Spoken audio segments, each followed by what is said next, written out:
kaleessa sombosa arra sombosa maltaati. Omaan taane maalan ta'e miloko waan tokko yuun taane. Omaan taane hin jedhin na dhoksitee bohaarta waa'ee kooti jettani. Maanni waa'een kee maaliif waa'ee keetiif boomaa bo'aan jiru bu'aati immoo ofumaa sammuu of hin cinqin. Ofii sammuun na cannaqamaadha sammuu of hin cinqinati immoo. Bohaarta nangala warra kootti na gashene maa tamaariiraan na kuttee nangala. Barbaadu maani nangalaa yoon gale malee galta.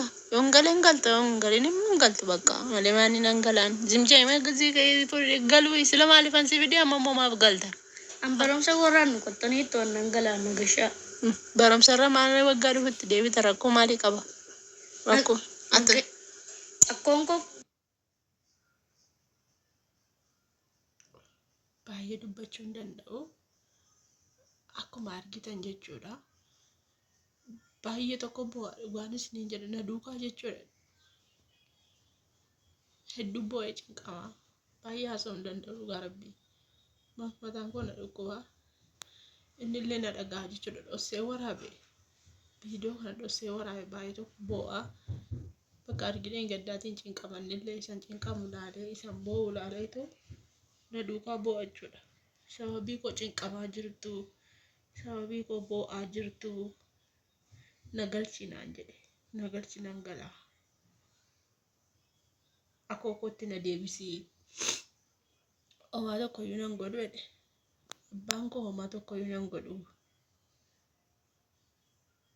yoo inni na fudhates immoo nan galaa jedhe naa fudhatu bakkuma inni na geessu ni ilaala ani nan galaa silkii naa bitteetta silkii siif hin dawwala.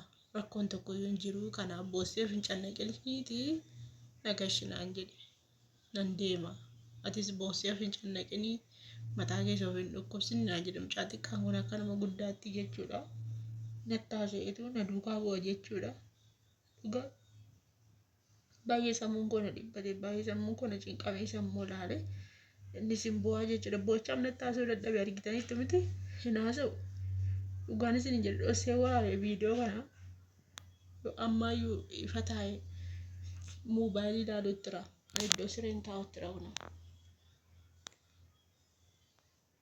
Sagalee koo yoo dhagee anaa bo'uu yoo dhagee anaa silkii haasa'u yoo dhagee silkii dadawwalee mammaa baattaa sa'a oolaa bo'aan oolaa innis hin bu'aa bakka na dhokatee bu'aa jechuudha. Dhugaa rabbii baay'ee tokko bakka sammuun koo na cinqamee soomana kanaanii namni silaa gammachuudhaan maatii isaa biratti ergi biyya jiraate firii ta'e ergi biyya galee biyya namaatti ergi biyya galee harmee koo biratti tsooma maatii koo biratti hin tsooma jedhee hedduu gammachuudhaan ture jechuudha.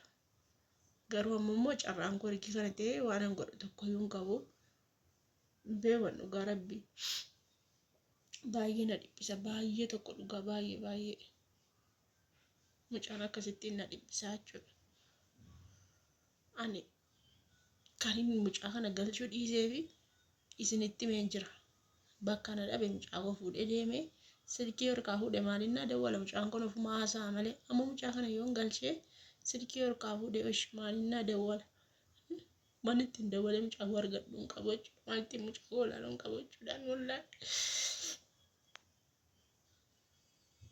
Guyyaa koo tokkotti bo'ee sammuun koo na cinqamaa guyyaa guutuu bakka. Sammuun koo na hidhamaa ta'e halkan hin rafu yoo argitan halkan hin rafu guyyaa rafu jechuudha akkasitti hin ta'a. Maaliif hin argadhu mucaa kana hin argadhu dhugaa amala isaaniitu beeka waan ta'eef waan amala isaa beekuuf naasaa waan amala isaa beekuuf dubbadhan argadhu mucaa kana bakka itti arguu hin qabu na jalaa fuudhee deemeennaan. Dhiifama bo'ee fixadheen dhufee haasa'uu hin danda'u. Gaafa waa'ee mucaa kootii haasa'uu cirumayyuu afaantu na xaxama dhugaa rabbii hin bo'uu kaameraa fi lafiititti hin bo'uu jedhee tan dhufa bo'ee fixadhee guyyaa guutuu hin bo'aa oola garuu jechuu gaafa waa'ee isaa haasa'uu baay'ee tokko na boosisa dhugaa waan itti ta'e natu beeka akkan itti guddifadhee yeroon biyya namaan deeminii yeroon biyyaa ba'een jijjiiraminii amma jijjiirame miti akkan itti mucaa kana guddise natu beekaa jechuudha. Rakkoo meeqa argee waa baay'ee argee akkan itti guddifadhe natu beeka. Dhugaa rabbii akkan itti guddifadhe anaaf rabbii bichaa beeka. Kanatu na boosisaa jechuudha. Nama mucaa koorraa guyyaa tokko fagaatee bakkee bulu mitii jechuudha kan namni na dinqifachaa ture. Namatti guyyaa tokko famanee mucaa koo kennadhee hin deemu. Garuu rakkootirraa addaan na baasee ergiin jijjiirame immoo nama ta'e immoo deebi'ee kunoo gadheen akkuma barbaaddeetti saatii barbaaddeetti dhuftee harmee koo maatii koo burjaajeessitii jechuudha. Obbolaan koo guutummaan sababa isaa baay'ee tokko na lolaa jiru jechuudha. Baay'ee jechuudha. Ammanii warri mucaa galchinaan jettan utuu mormi koo na cite ijoollee baay'een obbolaa koos ta'ee ijoollee koomentii as jalaas ta'ee jechuudha. Ijoollee baay'een galchii mucaa kana galchii yoo mucaa isaati waan ta'eef waan godhu tokkoyyuu hin qabu jettan homaan godhu mucaa kana ho'aa godhaa jedhee miti garuu natti mul'isu jamaa rabbi natti mul'isu. Waggaa meeqa taa'eetu waggaa 13 moo waggaa 12 taa'eetu dheengadda biyya galee jechuudha. Argitanii waggaa 12 muluu taa'ee dheengadda biyya galee sababii kootti hin galu biyya. Nama biyya galee hin beekne nama maatii isaa hordofee hin beekne nama maatiin koo eessa jiru qe'een maatii keenya eessa jiru jedhina akka gaafatee hin beeknetu sababa kootti anaan na barbaadu bakka anaan na dhabeettitu biyya galee jechuudha. Argitanii ammanii fuudhee isaa hin beeku jechuudha. Fuudhee jira ta'ee hin fuune ta'ee hin beeku namatti hin himu jechuudha.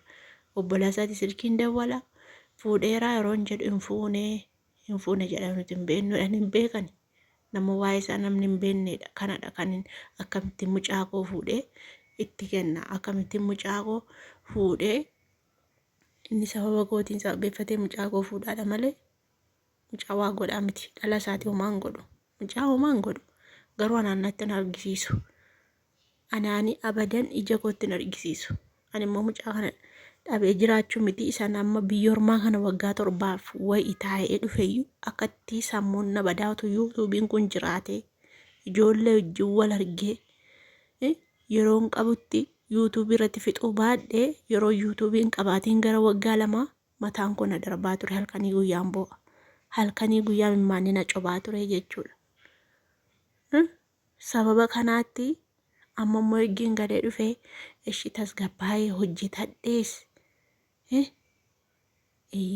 manas ijaaradhe waa hundumas godhadhe alhamdulillahi maatii kootti gala jedhee irratti hin galu